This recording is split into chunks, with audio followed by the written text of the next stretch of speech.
de las migraciones internacionales de la Facultad de Sociología de la propia Universidad de La Coruña. Él está haciendo una estancia en investigación y está en su año sabático en la Universidad de California, San Diego. Muy amablemente aceptó una invitación que le hicimos para presentar su trabajo, sobre todo a nuestros estudiantes y a nuestros egresados, sobre un tema que ha adquirido creciente interés no solo en México, sino también en España y en América Latina, sobre el retorno de los migrantes. No sé si las chicas... no ha sido difícil poder concretar y congregar un número de investigadores que se dedican desde hace casi como 20 años al estudio de la migración. Empezamos con el estudio de la migración internacional, luego ya empezó a verse la inmigración que estaba recibiendo España en los años 80. Era una inmigración principalmente basada en el turismo. España se convirtió en un centro de estancia en el que el irse de verano, es decir, el pasar unas vacaciones estacionales, se convirtió en quedarse 6 meses, 7 meses, sobre todo durante el invierno, y luego volver para la gente europea, gente sobre todo mayor. Recibimos un flujo migratorio constante que fue lo que decantó y lo que consolidó el cambio de España dentro del sistema de migraciones internacionales, porque hasta los años 70, finales de los años 70, España ha sido tradicionalmente un país emisor de población. Desde entonces, con el cambio, pasamos al club de los países de inmigración.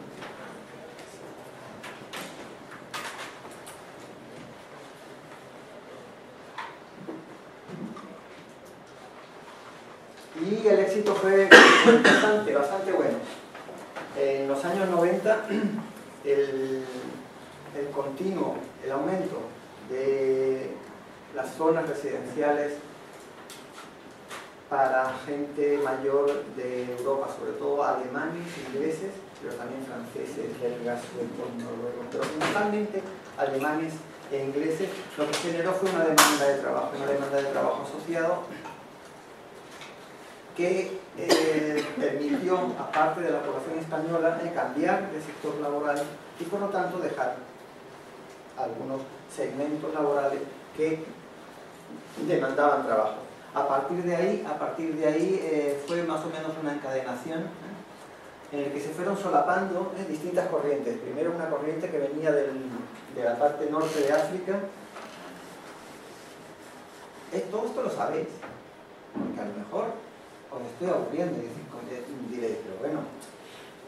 Pero está bien, ¿no? A ver. La gente sí sabe, nosotros no sabemos.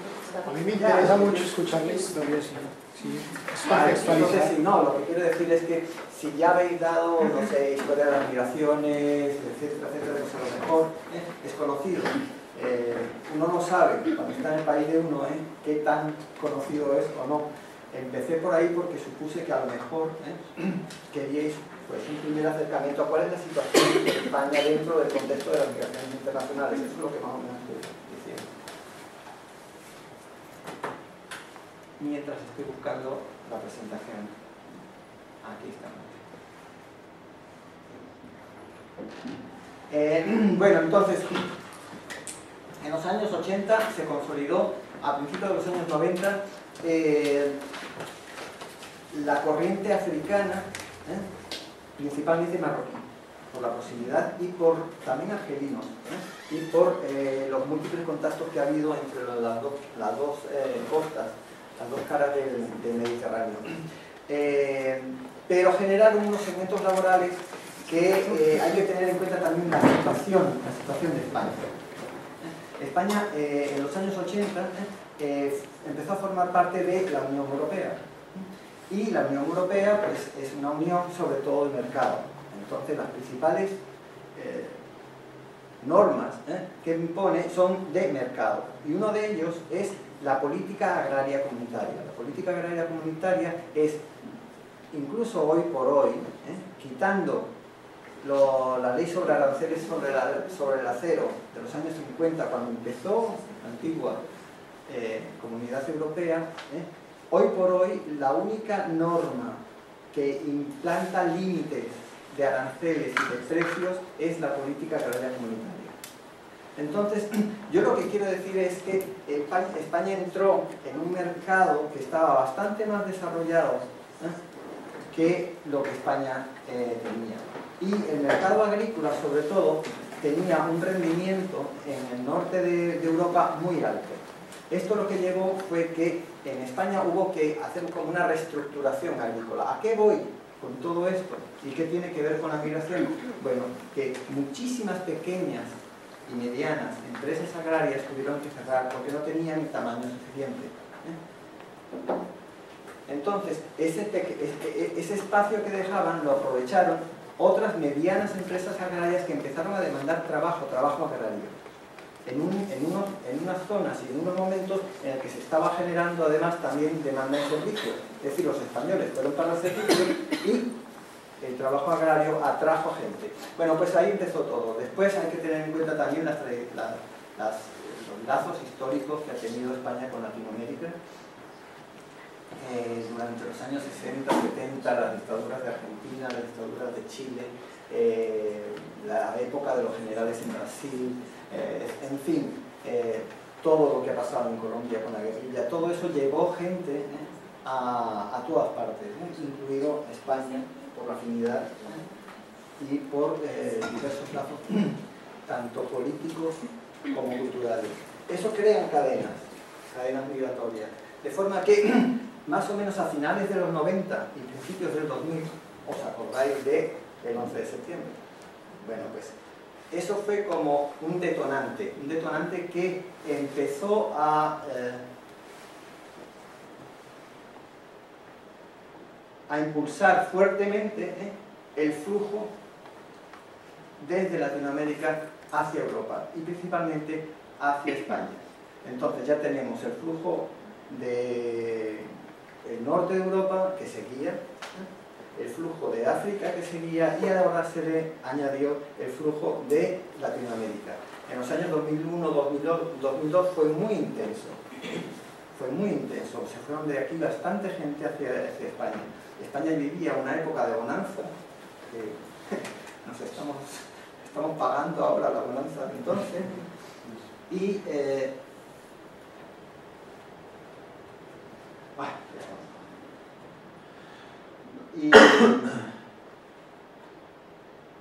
había trabajo. Luego vino la caída de todo lo que se supone que es el este europeo, lo que era antes, que estaba vinculado a la Unión de Repúblicas Soviéticas.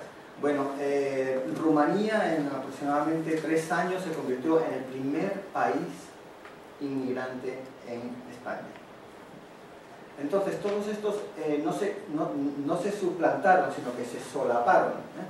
Y en el año 2000, entre 2005 y 2007 nosotros llegamos a ocupar, digo nosotros, hablando de España, llegamos a ocupar pues, el primer puesto en Europa en cuanto a población migrante, a flujos de migración.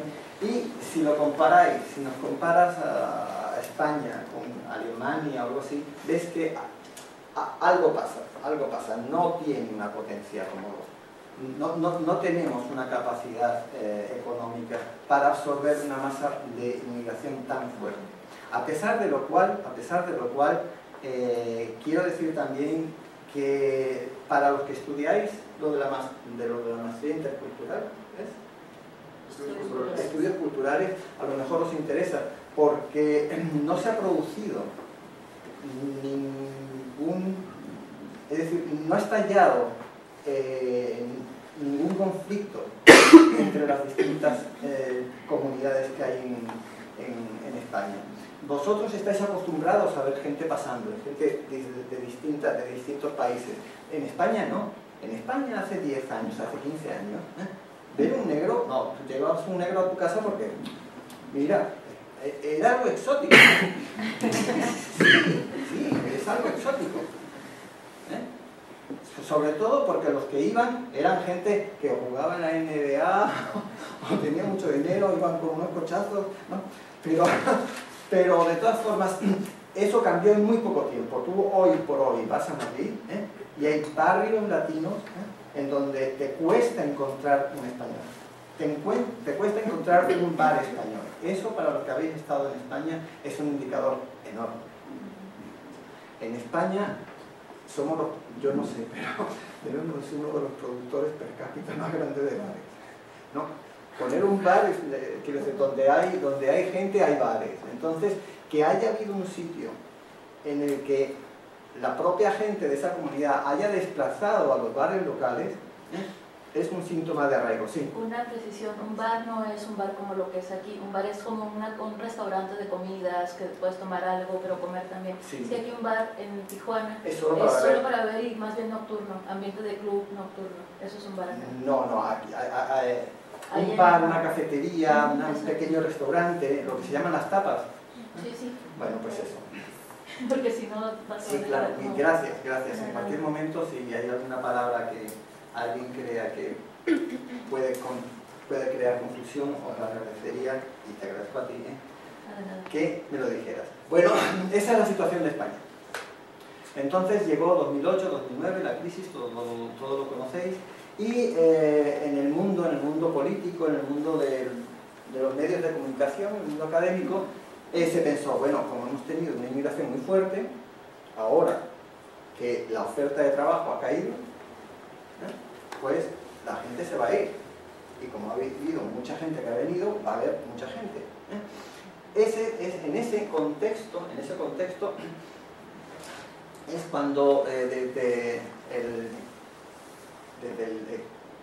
la universidad donde a la que pertenezco, desde el equipo de investigación en el que estoy, formamos un grupo de investigadores y decidimos presentar un proyecto. El proyecto terminó a mediados del año pasado y vamos a seguir con la presentación porque lo vais a ver mejor. Este es el proyecto. Se llama Procesos de Retorno de Inmigrantes Extranjeros en España y el objetivo era ver cuáles son las características de los procesos de retorno que se estaban empezando a dar por parte de los inmigrantes extranjeros que teníamos, porque España en los años 60 y 70 tuvo un proceso de retorno. Durante la reconstrucción, después de la Segunda Guerra Mundial de Europa, Europa demandó mucha mano de obra e Italia y España fueron los países que mejor aprovecharon esa demanda de trabajo. En los años 74 o algo así hubo una crisis de petróleo que no se sabe por qué, porque a los 2 años estaba más o menos todo igual, pero de todas formas fue como una oportunidad que aprovecharon algunos países para cerrar las fronteras, no cerrarlas, sino simplemente dificultar el tipo de migración, y eso provocó un retorno que está muy bien documentado en España. Así que nosotros decidimos, bueno, vamos a hacer algo parecido, pero con el retorno extranjero. Queríamos cuantificar, ver cuánto es el retorno, porque sabemos cuántos emigran, pero no todos los que emigran tienen que retornar. Queríamos ver cómo era cómo se estaba retornando. Porque cuando se habla de retorno hay una imagen simbólica.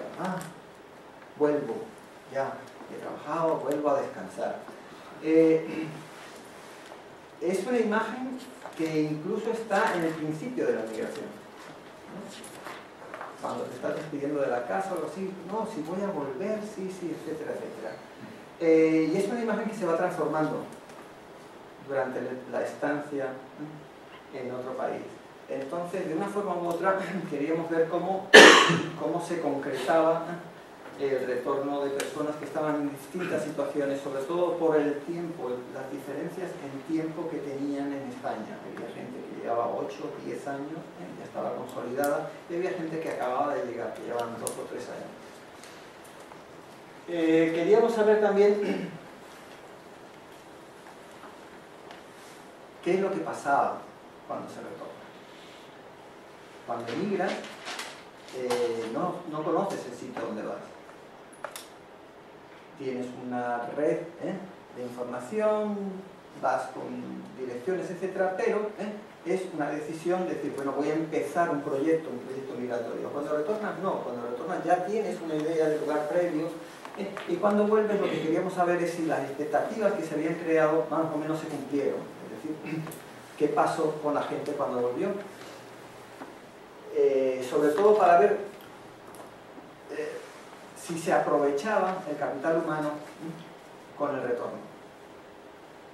Queríamos también ver cómo se manejaba el retorno dentro de las políticas migratorias. En el contexto en el que se hizo el proyecto, en España apareció un programa de ayuda al retorno, pero en esos mismos años estaban generándose también programas de ayuda al retorno en varios países de origen, principalmente Ecuador, Colombia, también Marruecos, y queríamos ver cómo se gestionaba el retorno dentro de las políticas migratorias. Bueno, el contexto, ya he hablado del contexto. La metodología, bueno, pues es una metodología, un enfoque mixto, cuantitativo, cualitativo. El cuantitativo es simplemente un análisis estadístico de datos. Y el cualitativo fueron en base a entrevistas en profundidad semiestructuradas. Dos series, una a migrantes, en 3 comunidades, en 3 regiones de España, las 3 regiones que tienen mayor población extranjera, Cataluña, Valencia y Madrid. Y a 5 nacionalidades. Bolivia, Colombia, Ecuador, Marruecos y Rumanía. Entonces, fuimos allí, buscamos inmigrantes en esas 3 comunidades de esas 5 nacionalidades. Y luego fuimos a esos 5 países y buscamos inmigrantes que habían venido de España, que fue bastante más difícil, y ver qué pasó. Entonces las preguntas, los guiones se adecuaron a cada caso, a cada país. Por ejemplo, en Rumanía y en Marruecos tuvo que traducirlos, afortunadamente en Latinoamérica no. Pero esas fueron las dos series de entrevistas. Y esa es la metodología, ese es el trabajo. Nosotros tenemos ahora todas esas entrevistas y las tenemos todas en la olla ahí y estamos analizándolas. Así que yo os voy a dar unos resultados preliminares, sobre todo sobre ese análisis cuantitativo de la importancia del retorno, de qué estamos hablando. ¿Qué es el retorno y qué significa el retorno dentro del conjunto de la migración española? Bueno, pues lo que decían, lo que esperaban los medios de comunicación, los medios políticos, lo corroboran los datos estadísticos. Como veis, como veis, la pendiente de crecimiento ha sido bastante intensa a partir sobre todo del 2005-2006. Si tengo bien aquí algunos resúmenes.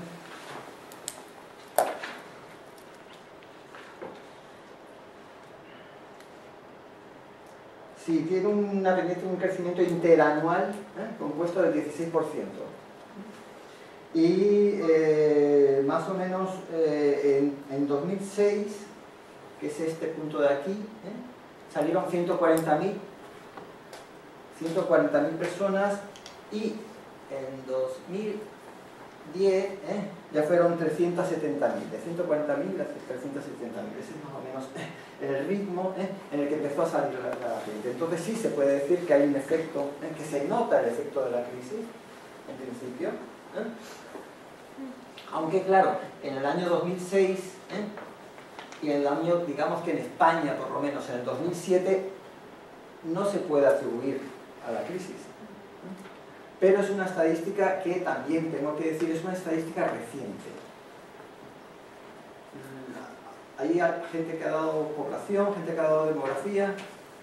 Que han tomado las materias. Las materias de demografía. Sí. Bueno, pues los que han tomado esas materias saben que la migración es el patito feo de los datos demográficos, y dentro de ellos la migración internacional y el retorno es lo más difícil, ¿no? Estos son datos de bajas residenciales.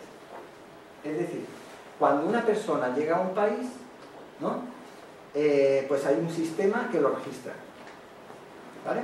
Cuando una persona se va, hay un sistema también que registra, pero esos son pasos de frontera.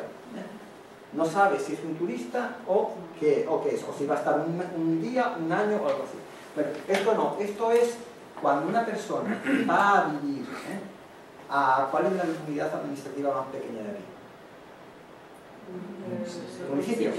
Cuando una persona va a vivir a un municipio, va al municipio y dice: yo estoy viviendo aquí, lleva una factura de la luz o algo así con su dirección, yo vivo aquí, mi casa tiene tantas personas, somos tal, y dan el documento de identidad, etc. ¿Por qué? Bueno, pues eso te faculta a ti, por ejemplo, si tienes hijos, para conseguirte en el colegio, son colegios públicos, tienes puntos, si están más lejos, si están más cerca, te dan una serie de facilidades. No es obligatorio, no hay una sanción coercitiva, pero funciona efectivamente. Eso es en la nivel alta. Dentro de España, cuando tú cambias de municipio, tú llegas a otro municipio y te das de alta. Cuando se das de alta, das inmediatamente de baja en el otro. Y entonces funciona. ¿Qué es lo que pasa cuando una persona se va? Sigue estando. Si no se lo dice a nadie, sigue estando allí. Bueno, entonces, la última pata que quedaba para el sistema de residencias de estadísticas residenciales eran las bajas al extranjero. ¿Cómo hacer para recoger realmente la gente que se iba? Bueno, pues empezaron simplemente pues, con medidas que facilitaban algunos trámites a la gente que cuando se iba al extranjero lo decía, ¿no? Y esas fueron las primeras, 2002, 2003. En 2004, los ayuntamientos empezaron a hacer una especie de operaciones como de pesca, ¿no? Es decir, si detectaban que alguna persona no tenía ningún tipo de actividad en la residencia donde tenía, hacían como una repesca y veían si en ese mismo sitio había otra persona, y entonces si coincidía eso, daban unas bajas por omisión. Y luego en el 2006 a todos los extranjeros que no tuvieran permisos de residencia permanente se les obligó a que cada 2 años tenían que renovar su padrón. Entonces, es una estadística que tiene deficiencias, pero que está mejorando. Así que, sobre todo, después de 2006, 2007, 2008, tenemos unos datos que podríamos decir que estas pendientes de aquí, sí reflejan con sobreregistro o con más o menos registro, pero sí reflejan por lo menos la tendencia de lo que está pasando. Bueno, como veis, tanto para los extranjeros como para los españoles, ha habido un aumento. Hay que tener en cuenta la escala. La pendiente de crecimiento de la inmigración de españoles es mayor. Lo que pasa es que, claro, como son mucho más poquitos, parece que crecen menos. Pero en realidad, el número la tasa en la que está aumentando el número de salida de españoles es mayor incluso que la de extranjeros. En 2011 fue un cambio de tendencia en la migración extranjera. De todas formas, según los últimos datos que tiene el Instituto Nacional de Estadística, en los primeros 8 meses del 2012 aumentó la migración un 10%, así que esta disminución, más que una disminución, puede ser que haya sido como una asíntota, y tenemos que esperar a ver qué es lo que pasa. Y en el caso de los españoles sigue subiendo, y los avances del INE dice que va a seguir subiendo todavía. Esa es la situación de la migración. Un crecimiento continuo, progresivo hasta 2010, un amplio dominio de los extranjeros, es decir, 9 de cada 10 que se van en la inmigración son extranjeros, y un crecimiento de los españoles que, para lo que venía siendo que tenían hasta un saldo positivo es significativo dentro de los valores para españoles. También la vinculación entre crisis y emigración se puede constatar si tomamos datos de empleo. Estos son tasas de desempleo, es decir, gente que está sin trabajo por cada 1000 personas que están en la población activa, ¿no? Tanto para españoles como para extranjeros. Como veis, desde el principio de esta serie, la serie es más larga, pero vamos, lo que quería yo era reflejar el paso de la crisis. Desde el principio, la tasa de desempleo de los extranjeros es mayor que el de los españoles, como 3 puntos. Luego, la crisis lo que ha hecho es subir la tasa de desempleo hasta unos niveles realmente que son muy difíciles de soportar para una economía. Estamos hablando que estamos entre la tasa total de desempleo debe ser, pues, si esto es casi 19 y pico, debe estar en el 20 y algo, ¿no? La tasa de los extranjeros está en el 25. La tasa de desempleo de los menores, de 35 años es del 40, 45%. Es para un país, decir que 4 de cada 10 no encuentran trabajo es mucho. Bueno, lo que quería decir con esto es que esto, de aquí se puede sacar la inferencia de que la crisis afectó en mayor medida a la población extranjera, a los trabajadores extranjeros, que a los trabajadores españoles, ya que son tasas, los puedes comparar, y antes había apenas 3 puntos de diferencia y ahora hay 10,5 puntos de diferencia. Entonces sí hay una relación entre crisis y emigración. Este otro gráfico, sí. Perdón, una pregunta.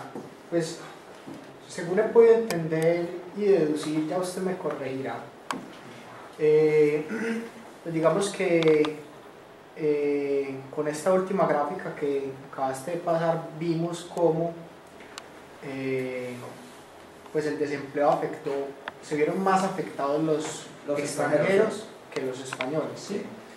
Pero luego también he podido entender que al suceder esto los extranjeros empezaron a retornar a sus países. Digamos que son dos procesos que en el tiempo se están dando. ¿Lo puedes relacionar o no? ¿Sí? Podrías hacer un análisis de varianzas, de meter indicadores de tasas por nacionalidad, por ocupación, por sector y también por tasas de migración y ver si tiene una relación. Nosotros no hemos hecho ese análisis de inferencia estadístico, simplemente estamos mostrando el efecto que ha recibido el empleo durante la crisis y el efecto que muestran los registros de emigración. La relación, yo creo que sí que la podemos probar, pero científicamente, académicamente, no la hemos metido en la misma análisis de diferencia. ¿Es eso lo que quería decir? Sí, pues yo aquí estaba haciendo inferencias, ¿sí?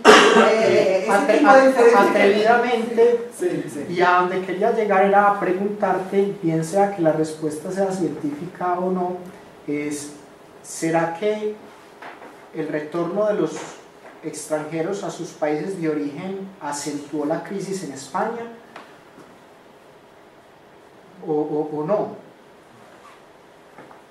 ¿Quién fue primero? Yo creo que es la crisis la que ha acentuado el retorno de los extranjeros, más que al revés.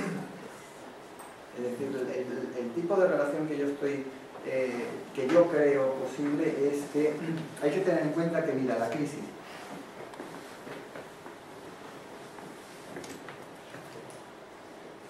por ejemplo, en el sector de la construcción se perdieron 2 millones de empleos.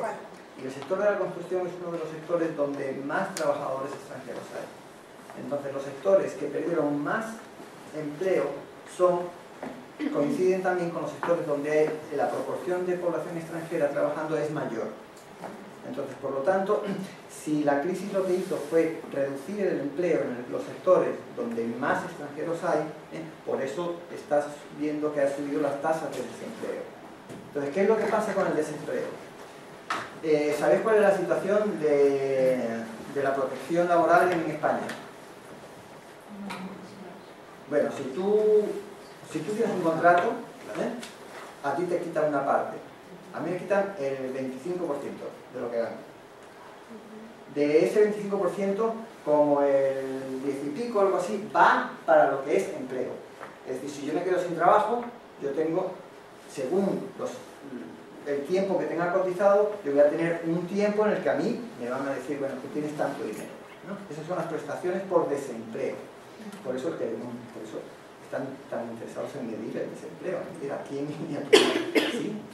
Oye, una pregunta. Mira, en el caso de México, de la migración hacia Estados Unidos, pues, es un poco el mismo problema. Sabemos que la crisis de Estados Unidos redujo la actividad económica y, como tú lo señalas, pues, tiene un efecto en el desempleo, particularmente en el desempleo de minorías, de jóvenes, mexicanos, etc. Y obviamente, pues si no tienes empleo, pues el incentivo del migrante, hay muchos incentivos, los migrólogos dirán que hay muchos incentivos para la migración, pero definitivamente uno es el económico, ¿no? Sí, sí. Entonces, obviamente, si hay desempleo, pues hay una tendencia que la gente que no está empleada, si no tiene redes, si no tiene manera de sobrevivir en esos lugares, pues regresa. Mi pregunta es esta: ¿esa tasa de desempleo para extranjeros captura a la informalidad, a los no documentados? No, porque no. Me imagino que debe ser todavía... No. Digamos, eso refleja... Sí, de hecho, y en el papel sí incidimos un poco más, ¿no? Pero dado la característica de informalidad. Y los accidentes de esta clase, pues yo casi me estoy saltando el orden de la presentación. En este incremento hay un efecto maligno, estadístico. Es decir, ¿qué es lo que pasa en España? En España llega el 90% el 90 o más de la gente de la inmigración llega a los aeropuertos y a los puertos. No llega de forma clandestina. Lo de las pateras es menos del 1%. Sí. Es no, yo no le quito dramatismo a lo de las pateras, no. Lo que quiero es que esas imágenes que salen en los medios de comunicación, en que hablan de inmigración, una patera. Acá no salen. No salen, No, bueno. Pues es como si dijeran aquí inmigración, pero espaldas mojadas. espalda mojada, sí, espalda mojada, ¿no? Bueno, pues la incidencia de las espaldas mojadas en España es mucho menor, La gente llega con un visado, si no tiene visado de trabajo, con un visado de turista. Y llega, y con ese visado de turista tiene para 2 meses, 3 meses. Cuando termina el visado, tú te tendrías que ir. En esos 2 o 3 meses tú has encontrado trabajo informal. Y no te vas. Y nadie te va a buscar a casa. Una pregunta, ¿está considerando también lo de la apertura de los CIES, por ejemplo? ¿De los? Los CIES, que son los centros de internamiento en España, porque justo cambia todo, cambia toda la perspectiva. De 2003-2004 uno puede, hasta 2005-2006 uno puede entrar perfectamente con estas visas de turista, que eran por 3 meses, con un visado de estudiante, una serie de cosas. Pero a partir de 2006-2007, cuando se empieza a sentir como un declive también, no solo en la política económica, sino también la política externa, donde se le exige a España que cierre sus fronteras, porque hay mucha migración, que es la puerta de entrada para muchos, sobre todo africanos del norte, hacia Francia y hacia Alemania también. Empieza a haber una cosa que se llama centros de internamiento, y también se exige una cantidad de dinero para poder entrar al país, una carta de invitación, una serie de cosas que antes no sucedían, y se retienen a las personas en los aeropuertos, ¿no? Ya no es tan fácil el flujo.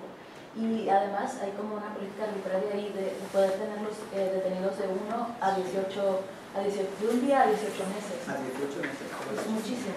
Y además, no solo eso, ya toda la política de una manera de búsqueda de inmigrantes ilegales se traslada a los barrios, por ejemplo, en Madrid.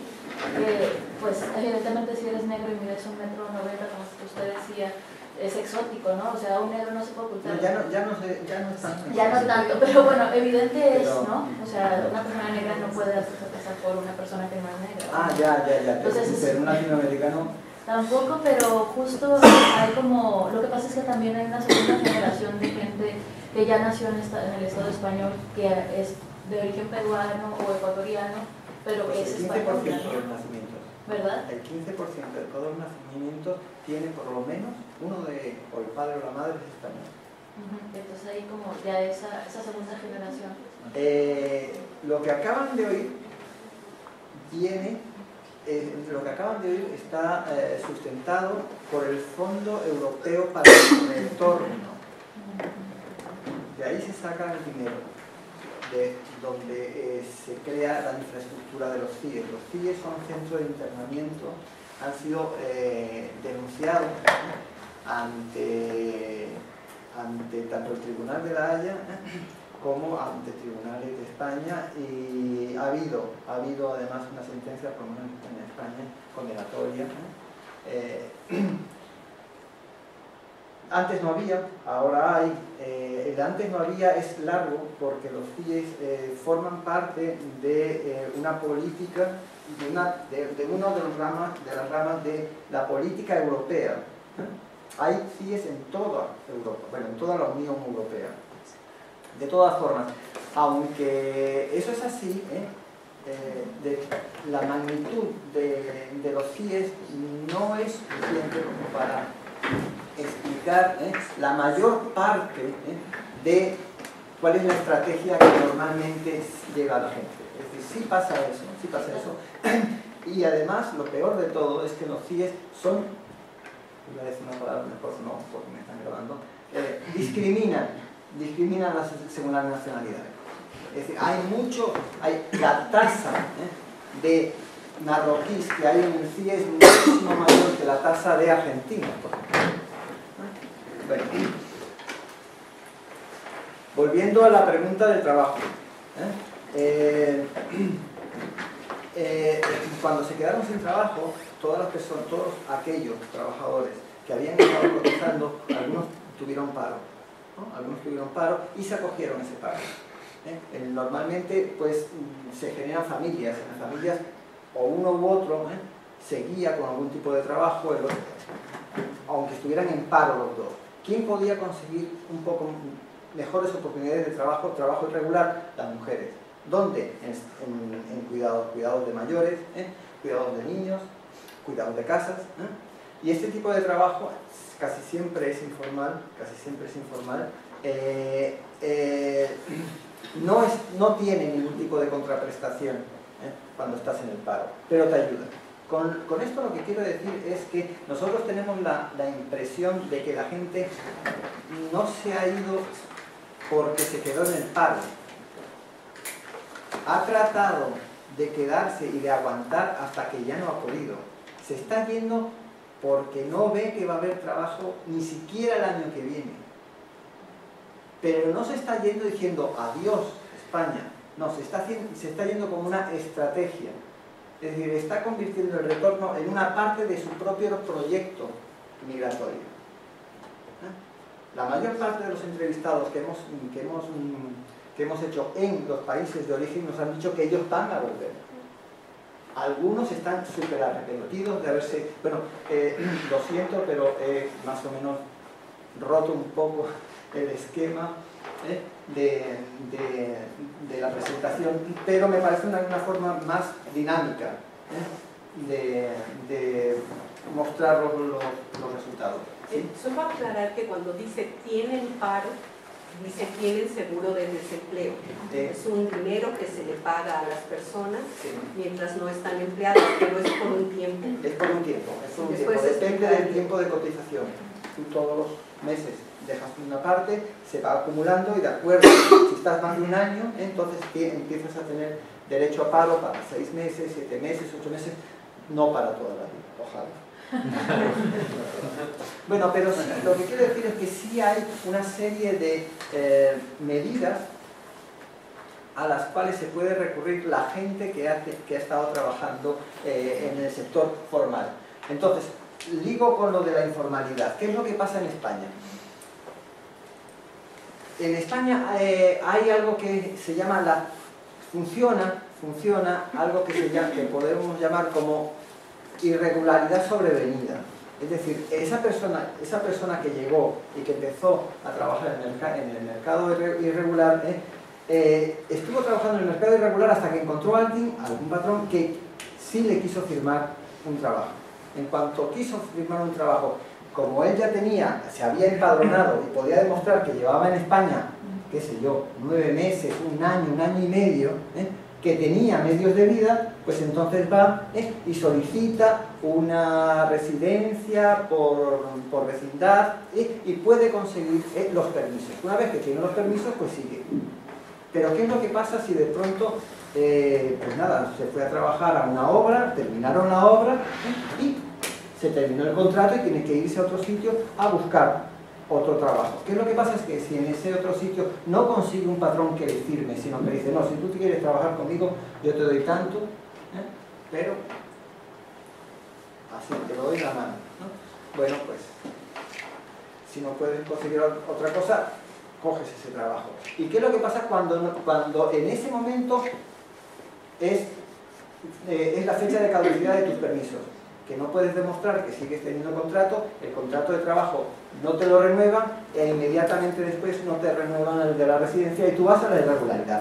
Eso es lo que pasa mucho en España. Entonces, digo que parte de esto, tiene un efecto estadístico porque mucha gente que había estado trabajando y que en los momentos en que no consiguió trabajo fue a la economía sumergida, pero no lo dijo, es decir, no dijo estoy de paro, estoy desempleado, págame, no, lo dejó acumulando allí. Cuando vino la crisis fue a la oficina de empleo público y dijo, oiga, yo tengo aquí un registro, me tiene que dar algo. Entonces, parte de ese aumento por parte del aumento de la cantidad de gente que de pronto afloró para percibir prestaciones. Espero que los demás gráficos estén un poquito más rápido. Y 10 minutitos para concluir y para generar más. Pues vamos a ir, voy a tratar de resumir un poco. Esto es lo de la crisis económica, que hemos estado hablando de ello. Bueno, habíamos visto que esto es la migración. Estos son la gente que sale, españoles y extranjeros. Pero no todos los que salen. Esta era la inmigración. Habíamos visto antes la pendiente de la inmigración, un 16% interanual. La pendiente de la inmigración, ¿no? Desde los años 2000 es todavía mayor. La intensidad de la inmigración española es algo que más adelante todavía se seguirá estudiando. Bueno, entonces nosotros definimos qué es un migrante retornado. Es decir, teníamos los datos de todos los que salían y dijimos, bueno, no todo el que sale es retornado. ¿Quién va a ser para nosotros un migrante retornado? El que va a su país de nacimiento. No quisimos nacionalidad porque nacionalidad tiene algunos problemas. Es decir, perdíamos, por ejemplo, a todos los que se habían nacionalizado. Y también perdíamos un grupo de personas, un conjunto de población que en España, dentro de la migración, es importante, que son las segundas generaciones de españoles. Son gente que se criaron en Argentina, Ecuador, México, Bolivia, en cualquier sitio, ¿no? Igual que los demás, pero que como eran descendientes, su abuelo, su padre, su madre, era español, podían conseguir la nacionalidad antes de ir a España. Con lo cual todo les fue mucho más fácil, pero son migrantes, igual que los demás, y lo hubiéramos perdido si hubiéramos cogido la nacionalidad de esos dos grupos. Así que cogimos el nacimiento, hicimos una explotación de los microdatos, es decir, de ficheros individuales de cada uno, una explotación para hacer un match y poder crear dos categorías, las categorías de retornado y la categoría de reeditante, es decir, aquel que no había nacido en España y se iba a un país distinto desde su nacimiento. Bueno, como veis, estos son los resultados. tenemos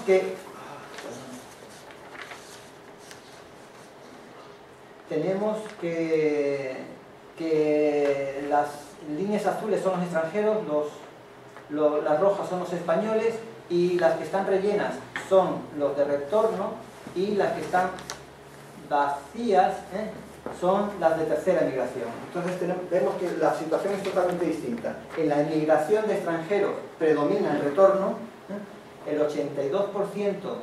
¿Os acordáis de aquellas otras dos líneas, la de extranjeros, la azul y la roja? Bueno, en esa línea azul, 8 de cada 10 están retornando, son retornados, mientras que entre los españoles solamente 2 de cada 10.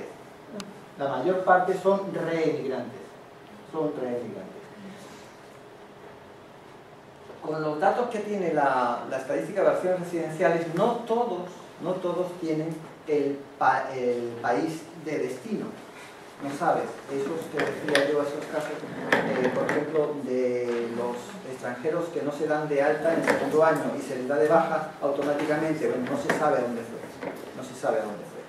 Entonces lo que hicimos fue generar una serie de factores por nacionalidad del número de registro con país conocido, cuál es el factor de retorno en cada nacionalidad. Eso lo aplicamos a los totales y tuvimos más o menos una estimación del retorno. Y esto es lo que nos dio. Los porcentajes son los mismos, solamente que las dimensiones son diferentes.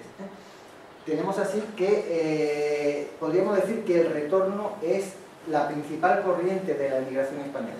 Cuando hablábamos de migración, ahora sí podemos decir con cierta base que en realidad lo que se está produciendo es un retorno, no un retorno definitivo, eso es otra cosa. Eso ya lo veremos y con el cualitativo vamos a dar más argumentos. Pero sí es verdad que actualmente en España lo que está pasando es que la gente que emigra es mayoritariamente extranjero, y esos extranjeros están volviendo a sus países de origen. Eso es lo que tenemos ahí.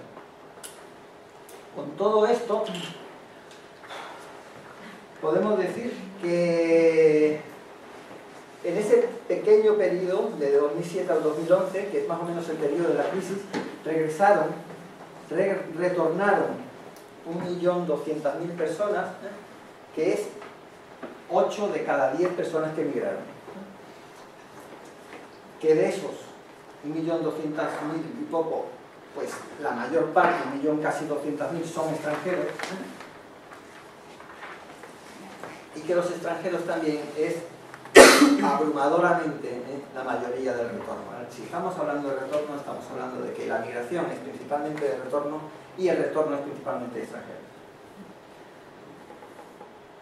Estos 31.000 españoles son retornados igual que el resto de los del 1.195.000, son los mismos casos, son gente que había emigrado a España buscando trabajo, buscando sus metas, estuvo afectado por la crisis, se quedaron sin trabajo y están volviendo a sus países de origen, solamente que la nacionalidad es distinta. Esto último sí es un poquito...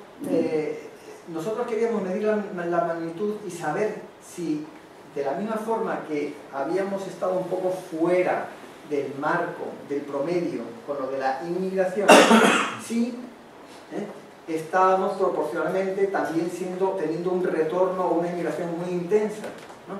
Bueno, lo que nosotros hemos podido calcular es que el retorno afecta aproximadamente a una tercera parte de la inmigración recibida con un desplazamiento de 3 años, es decir, entre 2004 y 2008.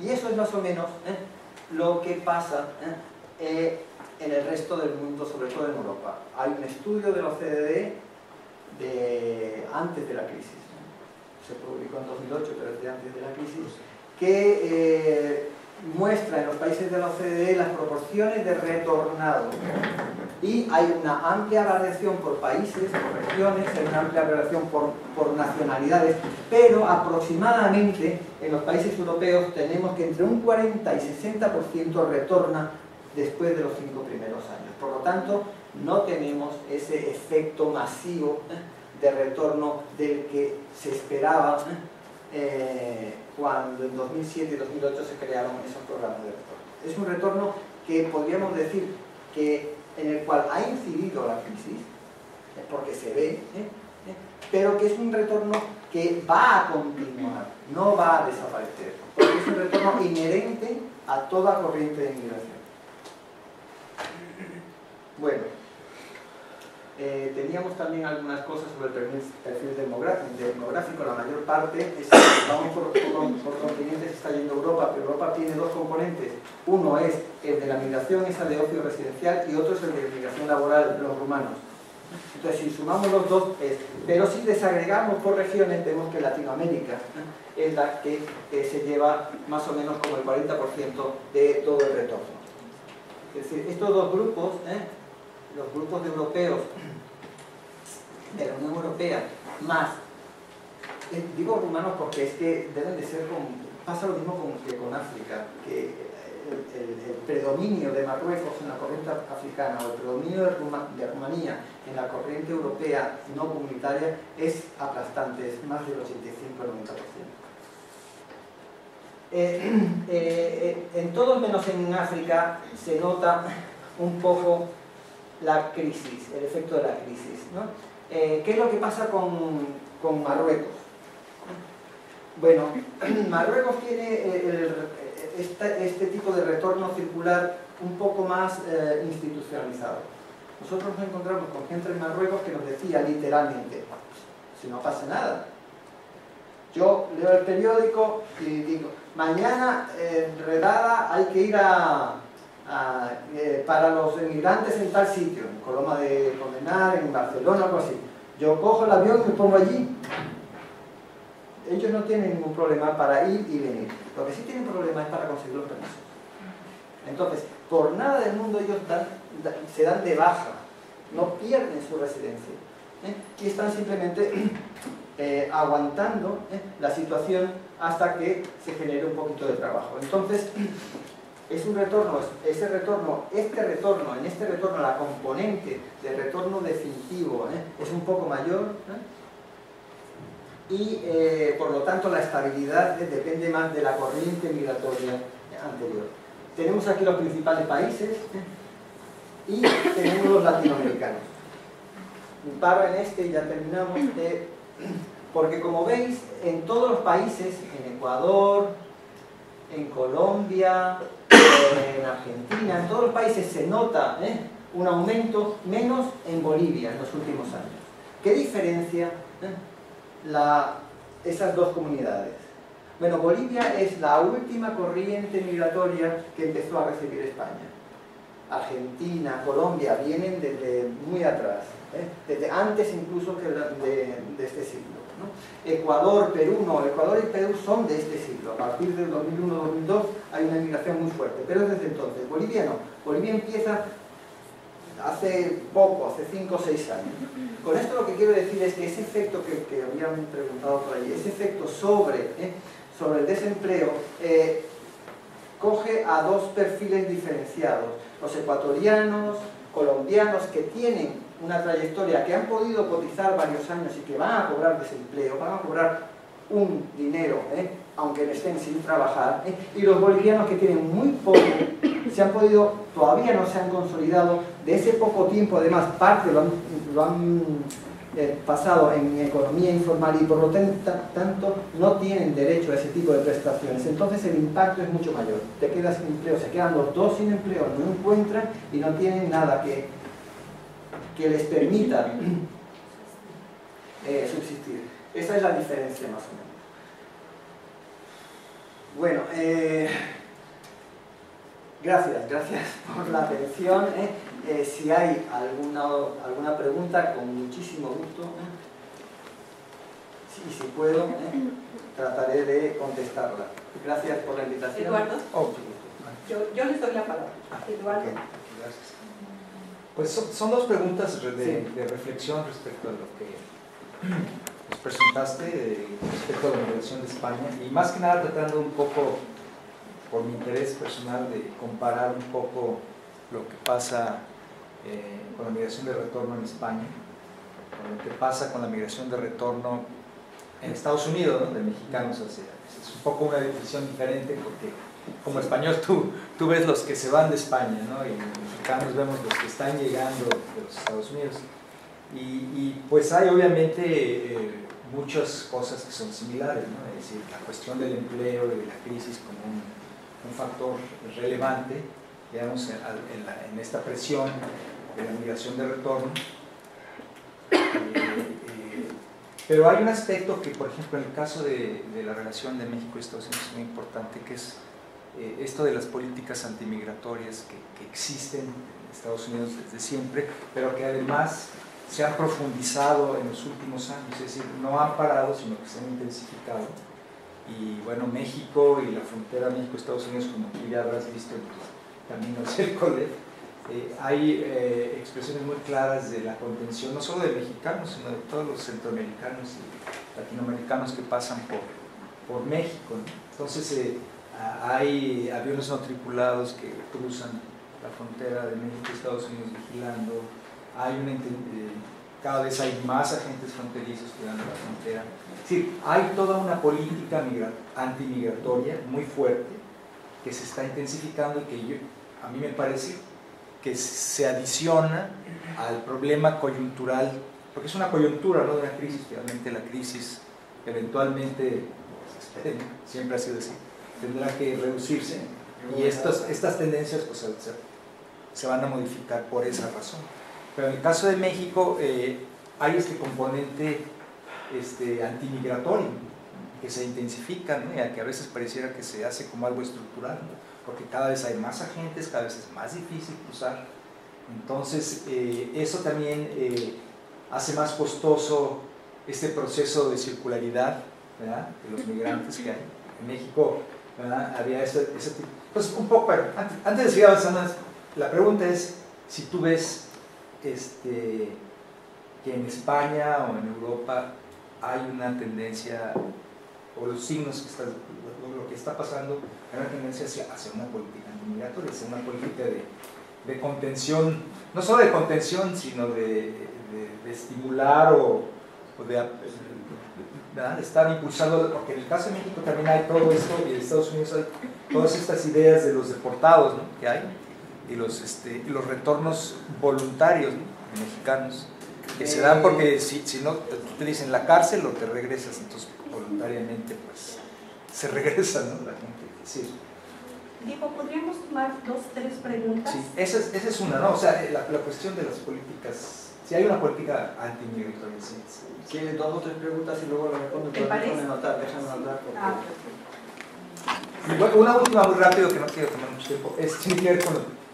Me parece muy interesante las estadísticas de España, que a diferencia de las de Estados Unidos, sí te permiten tener una idea más o menos, o hacer un cálculo de la migración de retorno. Eso es una de las... Sí, que es uno de los grandes problemas de la gente que estudia migración de retorno, porque la migración de retorno, como se estudia en México, se puede estudiar con censos, se puede estudiar con el MIF, se puede estudiar con el AENOE, pero a final de cuentas, lo que es la clave, la esencia de todo, de lo que te dice si hay migración de retorno no es la respuesta que da la persona a la que entrevistas. Le preguntas, pues, ¿vas a regresar a Estados Unidos? Pues te dicen, no, ¿verdad?, no tengo planes de regresar. ¿Es para el censo? La pregunta es así. En la MIF es igual. En las encuestas mexicanas, así es. Entonces realmente no tienes una idea muy clara de lo que está pasando con la migración, porque obviamente la persona al día siguiente puede decir, pues siempre me voy a regresar, ya no me gustó. Entonces ya no supiste si fue migración de retorno o si fue migración circular, ¿no? Entonces, aquí yo veo en el caso de México un serio problema para estas cuestiones de los cálculos de la migración de retorno, ¿no? No sé cómo ves las dificultades, un poco brevemente expusiste, pero a mí me pareció que son mejores las estadísticas en términos de la localización de las personas que están aquí. Sí, y que no te lo da el La compañera que está aquí quería hacer una pregunta. Es que me ha llamado mucho la atención que has dicho algo así como retorno más, o sea, sigues siendo hablaba en los años 90, se hablaba y durante la década del 2000 de una migración, sobre todo de las comunidades ecuatoriana y peruana, de una feminización del trabajo, y el retorno veía que estaba muy equilibrado, el retorno de lo que estaba muy marcado, que era masculino. Entonces, ¿qué pasa con esa población de las mamás cash, ¿no? Las mamás dinero que se quedan ahí? O sea, ¿qué sucede? Tengo como esta duda, porque estaba muy marcada la tendencia en contraposición a México, que regularmente son los varones quienes migran hacia el norte a los Estados Unidos. En España me llamaba mucho la atención eso, ¿no? Que eran mujeres quienes llegaban ahí y que después tenían lazos familiares, llevaban a las parejas y a los hijos. Entonces aquí estaba muy marcado, ¿no? Que era la población masculina la que regresaba. ¿Qué pasa con las mujeres? ¿Alguna pregunta? ¿Quieren aprovechar? Yo, buenas tardes, Gabriel, estudiante de la MDR. Muchas gracias por la presentación, creo que viene muy con un anillo al dedo el tema. Yo estoy trabajando precisamente el tema, como decía el doctor, de los retornados forzosamente, de los retornados forzados, como utiliza Jorge Durán. Es difícil tener un concepto con los mexicanos que están siendo deportados, devueltos, repatriados por la autoridad estadounidense, pero es un tema muy interesante a partir sobre todo de mediados de los 90 y recrudeciéndose, como también lo dices tú, a partir del 2001, ya de Génova lo ha dicho perfectamente, como a nivel mundial se empieza a recrudecer la política anti-inmigrante y de control y restricción. Pero me interesa mucho el tema, y creo que lo ibas a trabajar posteriormente en la presentación, ¿qué ocurre con la población que está siendo retornada forzosamente desde el país de nacimiento? A mí me interesa mucho saber e observar un poco en el tema de... ¿Qué es lo que ocurre en el país de nacimiento? En el país de nacimiento, porque en la relación México-Estados Unidos siempre se han analizado temas de asimilación, temas de integración, temas de qué ocurre con la familia que se queda en México cuando el padre emigra hacia Estados Unidos. Pero a partir del recrudecimiento de las políticas migratorias se ve el retorno forzado de muchos mexicanos, sobre todo varones en edad económicamente activa, mayores de 30 años, pero que reportan haber vivido en Estados Unidos más de 15 años, más de 20 años, que se los llevaron muy pequeños hacia Estados Unidos, que no identifican México como su país de origen, pero que sí es su país de origen. Entonces, me gustaría saber desde la parte europea, he encontrado muy pocos estudios para mi análisis sobre qué ocurre con estos procesos transnacionales, qué ocurre con las familias que se quedan en el país de destino, pero que el padre tiene que regresar al país de origen, que no identifique el país de origen porque se fue muy pequeño, y creo que acá se asimila mucho. ¿Por qué? Porque el migrante tiene que regresar, pero como bien lo dices, y señala que va a regresar, o sea que no es un retorno permanente. Acá está ocurriendo lo mismo, o sea, yo quiero observar, y me interesa mucho mi análisis, es sobre esta población de mexicanos que están regresando, que hay una reconfiguración en todos los aspectos, familiar, económica, laboral, en toda la relación social del individuo en México, y que se encuentran como en un limbo de que no están acá, no van a regresar a su lugar de origen, están en la frontera, quieren regresar, pero muchos no pueden regresar. Entonces, y tienen lazos familiares en Estados Unidos. Entonces quisiera saber en términos de política, en términos teóricos incluso, qué marco teórico de las políticas, de las teorías de la migración nos pueden acercar hacia estas nuevas realidades sociales, de ese retorno forzado y dinámicas desde el país de nacimiento de los migrantes que no se ubican en ese país de nacimiento, sino en su país de destino. Para Diego, un momentito, MDR significa Maestría en Desarrollo Regional. Y porque así como Diego nos dice compadre, no sé qué, nosotros también ponemos la... ¿Alguna última pregunta para el profesor? Bueno, si tienen más de una, hacemos otra ronda. Si no, le damos la palabra para que nos haga... política migratoria en Estados Unidos, en Europa, que se...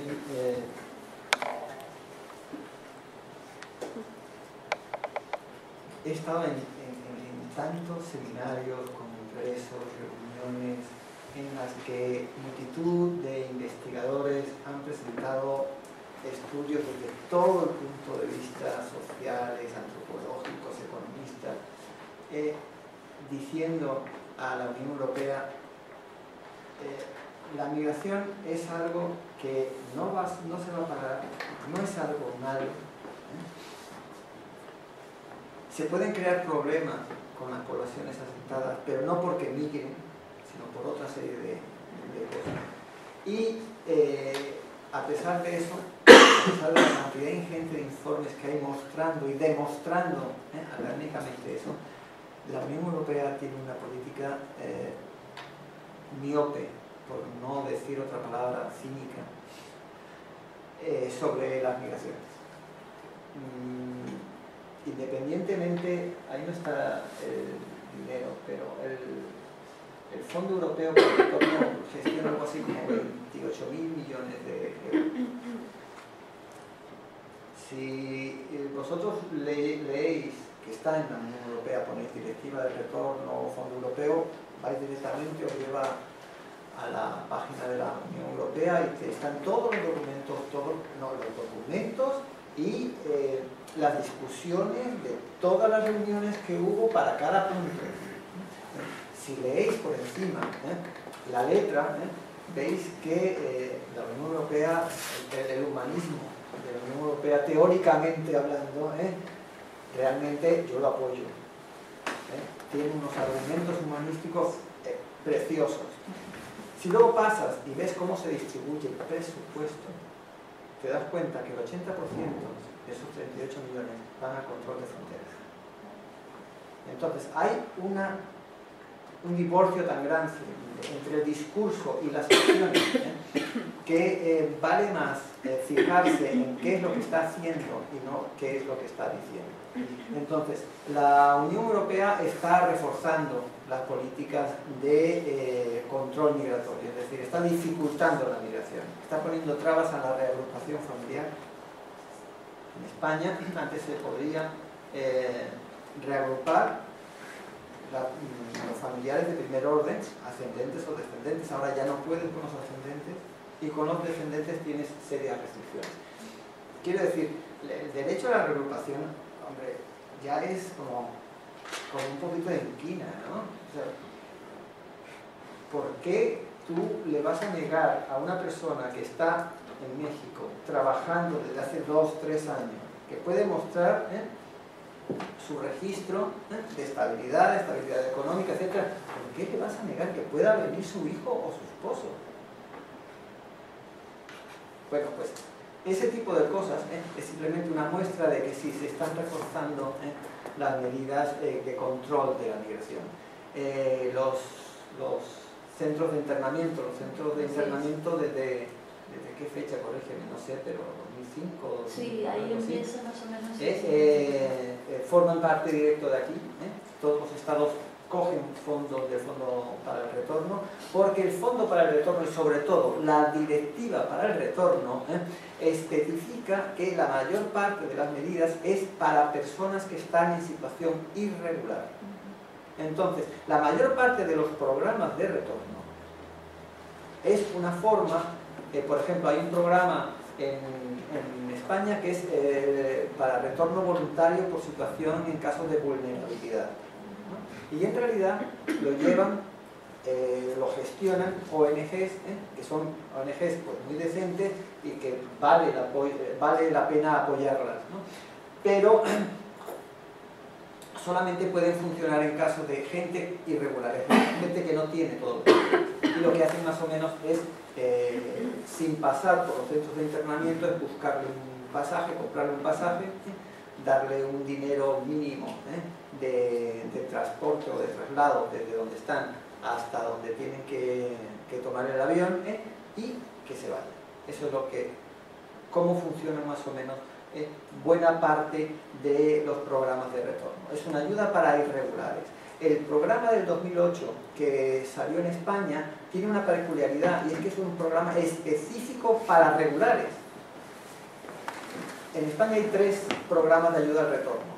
Este que digo de ayuda por situaciones de vulnerabilidad, que es el primero, va a ser el que continúe, el único que continúe. Este otro, que es de devolución en un solo pago, bueno, en realidad son 2, pero de una sola vez, de las prestaciones por desempleo, en vez de tener cada mes un poco, no, el programa consistía en una ayuda al retornado. Es decir, lo que se quería era que en vez de quedarse en España tratando de aguantar la situación, de decir, mira, tú tienes derecho a paro durante 7 meses. 7 meses o 10 meses, que es más fácil de explicar. Y tú tenías un salario de tanto y entonces te va a quedar a ti 700, 800 euros. Pues 8 por 10, 8.000. Te damos los 8.000 euros. Pero te tienes que ir. Te tienes que ir, además, y devolver los documentos y firmar que no vas a volver por 3 años. Entonces, algunos, bueno, esto en realidad lo hicieron quienes, lo hicieron la gente que ya tenía una situación bastante estable, que tenía paro, ya no de 6 o 7 meses, sino que incluso de 1 año, año y medio, porque había estado trabajando 5, 6, 7 años, y ya tenía su proyecto migratorio casi culminado, viene la crisis, empiezan a dificultar las cosas, uno de los dos se queda sin trabajo y dicen, oye, pues nada, que nos den el dinero y nos vamos. La mayor parte, la incidencia de todos los programas de ayudas al retorno no sobrepasa el 3% de todo el retorno estimado. Es mínimo. Es mínimo. Entonces sí se están reforzando. Migración circular es miope. La política es un poquito miope. Europa tiene un problema de envejecimiento. Por ejemplo, en España, a partir del 2015, va a empezar a cumplir 65 años la gente que nació en 1950. Desde 1950 a 1975 fueron las generaciones más abultadas de España. Es lo que vosotros llamáis el bono demográfico. Bueno, pues el bono demográfico genera el declive, es decir, el estrechamiento. Durante ese estrechamiento, y dado el sistema de seguridad social, el sistema de prestaciones sociales que hay en España para jubilación y para sanidad de mayores, necesita un volumen de personas que estén cotizando un poco superior a lo mejor que en otras partes. Entonces va a haber un déficit, por lo tanto va a haber una demanda de empleo. Y eso va a estar, estoy hablando del 2015, está aquí mismo.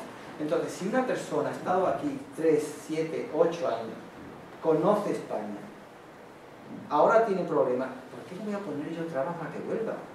¿Qué quiero? ¿Que venga uno que tiene que empezar de nuevo? ¿Por qué le voy a poner trabas a que vuelva? ¿Cuál es la lógica de dificultar a una persona que ha estado aquí trabajando legalmente, integrada en el país, sin ningún problema, que conoce ya el sistema, de que venga?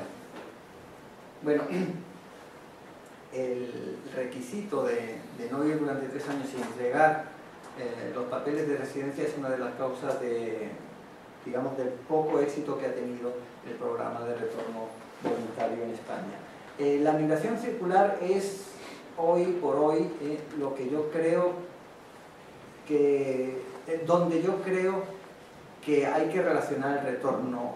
Nosotros lo que estamos viendo es que de todo ese volumen de retornado, no se trata de un retorno, sino se trata simplemente de esto, se trata de estrategias, de proyectos migratorios, y podríamos estar hablando de tipos de migración circular. A lo mejor no es la migración circular típica, de personas que van y vienen periódicamente, no, son simplemente proyectos familiares en los cuales las idas y las venidas forman parte de la estrategia del proyecto migratorio, de la estrategia de supervivencia, de la estrategia de poder mantener y llegar a buen fin al final del proyecto migratorio. Pero lo de la migración circular también hay que tener mucho cuidado con la migración circular. La migración circular en Europa se maneja principalmente con la intención, estoy diciendo la visión oficial de la Unión Europea, es que la migración circular implique el contrato previo. Es decir, una persona puede ir y venir siempre que tenga ese contrato previo. Y en las contrataciones previas hay que tener mucho cuidado. Hay que tener mucho cuidado porque hay bibliografía, yo casi prefiero que leáis la bibliografía porque hay casos, vamos, tener en cuenta que que el servicio de contratación previa en el país de origen tiene un poder sobre los inmigrantes enorme. Si tú solamente puedes ir a un país, o si tú puedes ir a un país, si pasas por ese servicio impone las normas. No sé si respondí un poco a tu pregunta. Con respecto a el control de fronteras, no, primero la masculinización, sí. Con respecto a la masculinización, a ver si tengo aquí el gráfico, sí. España recibió una migración, como en todas partes, en la cual había más hombres que mujeres, muy poco, menos en la latinoamericana. En la latinoamericana el porcentaje de mujeres sobrepasaba el 50% ampliamente, y en algunos casos más del 60-70%. Estamos hablando de emprendedoras, jefas de hogar. Estamos hablando de masculinización, ¿no? Sí.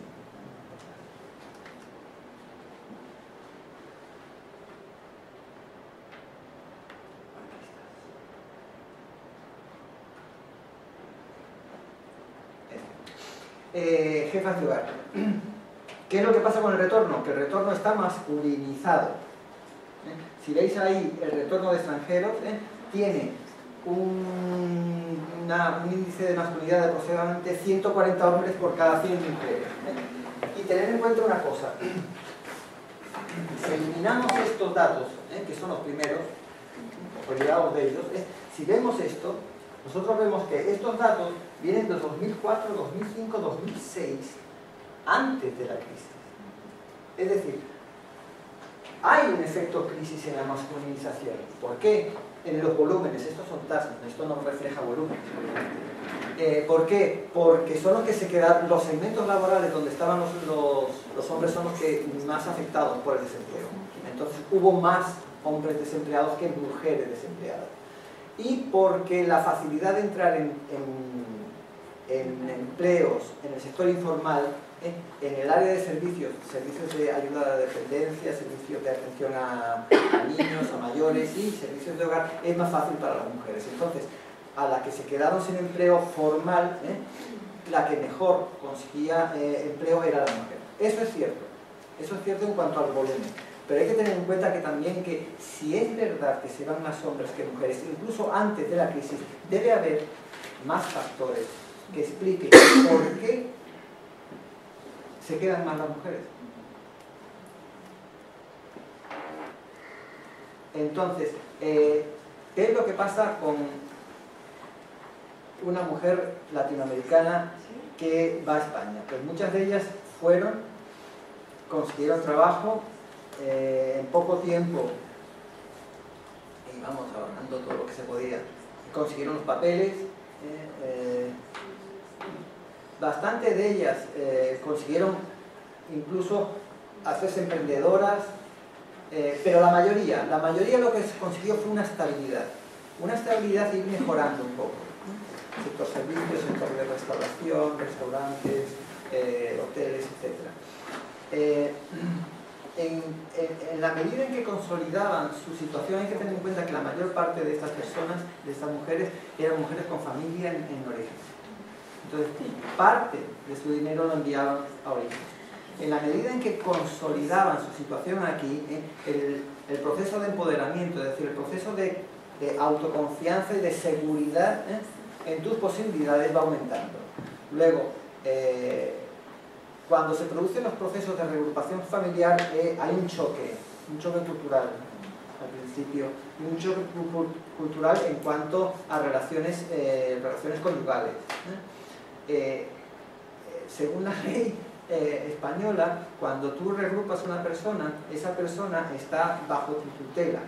¿Qué quiere decir bajo tu tutela? Que no puede irse de Tijuana si tú no le das permiso, no puede salir de Tijuana si tú no le das permiso. Bueno, pues entonces, esa situación para un esposo que regresa, que le tiene que pedir permiso a su esposa para que salga, ¿no? Son situaciones anecdóticas, ¿no? Pero que más o menos lo que quiero hablar aquí es que en toda la comunidad latinoamericana ha habido una desestructuración de lo que son las relaciones conyugales, relaciones de poder dentro de la familia. Obviamente, a la hora de tener que volver a la situación anterior, si yo fuera una mujer me lo pensaba 2 veces. Tengo más que perder. Os voy a poner el caso, porque es que ya estamos hablando mucho y ahora vamos a hablar de teoría. Un caso real, ¿no? Para descender. Es una colombiana que entrevistamos en el área cafetera, en Pereira. Esta muchacha estaba trabajando sola en Madrid y enviaba dinero a su casa, ¿no? Su esposo seguía en Pereira viviendo con sus padres y su hija también, ¿no? Bueno, su hija la adoraba, su hija adoraba a su madre, aunque no la había visto casi en 6 años, ¿no?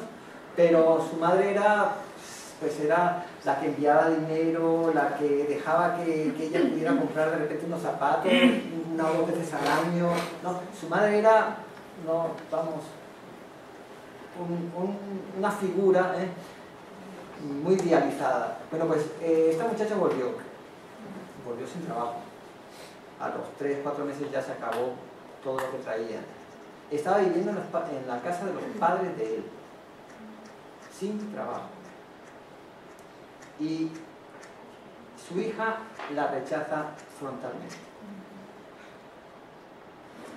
Porque claro, la ve en casa a las órdenes de su abuela. Y esa no era la madre que ella quería. Bueno, esta es una muchacha que está con una fuerte grado de depresión y que, vamos, no le está pasando muy bien. Es un caso, no tiene por qué ser todos así. También os puedo contar el caso de una ecuatoriana que además volvió con uno de los programas de ayudas al retorno que tiene el gobierno de Ecuador, ¿no? Y ha podido montar su local, y cuando la entrevisté, bueno, de lo que ella más orgullosa estaba es que los papeles estaban a su nombre, que la empresa estaba a su nombre. La empresa era, en su casa tenían como un apartado donde habían construido y había contratado a tres muchachas que cosían, ¿no? Entonces ella había comprado la maquinaria, etcétera, etcétera, y confeccionaban prendas para el vecindario. Esa era la empresa que ella, pero estaba a su nombre y estaba contentísima. También hay casos de emprendedoras que han vuelto y que ha estado bien. Pero claro, no todos somos emprendedores. Esta es el total de personas, el total de retornados. Este es el de retornados latinoamericanos. Aquí hay marroquíes, rumanos, etcétera, etcétera. Este es el de los latinoamericanos. Entonces, se ve el aumento de la crisis, pero el número de mujeres que se van por cada 100 hombres todavía sigue siendo muy importante, principalmente por eso. Porque la inmigración tiene un fuerte componente. Este es el de los inmigrantes. La inmigración, y de estos años, si lo llevamos más atrás, es un poquito mayor, porque en estos años ya empiezan a producirse muchos procesos de reunificación. Pero sí, tienes razón. Diego, 3 minutitos más porque la mayoría de ellos comen aquí. Lo siento. Y la comida cierra a cierta hora y entonces se nos quedan sin comer. Como me gusta el tema, control de fronteras, la teoría sobre repatriación.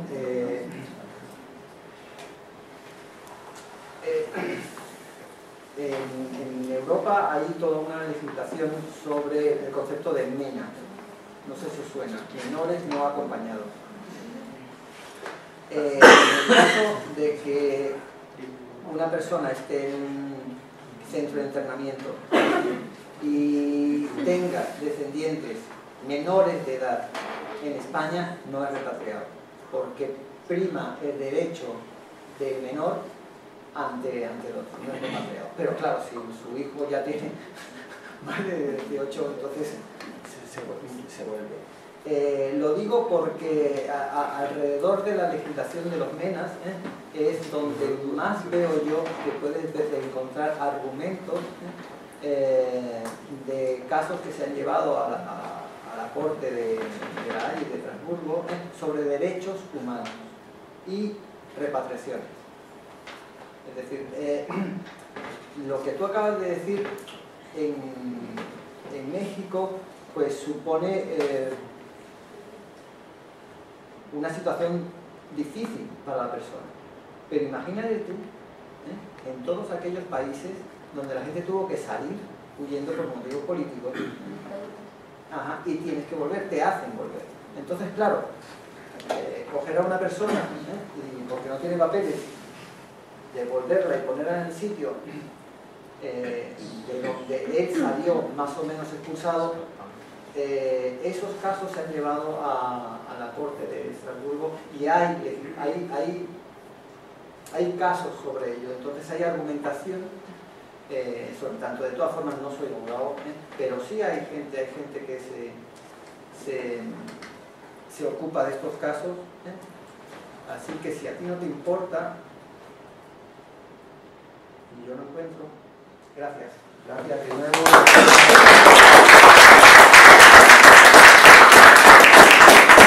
Gracias a todos ustedes por su asistencia, por su paciencia. Déjenme decirles que Centro de Internamiento, que suena muy elegante, y que en México se llama estancias y estaciones migratorias, en realidad son centros de detención, como los que tienen en Estados Unidos para mexicanos, ¿no? Suena muy nice, muy elegante.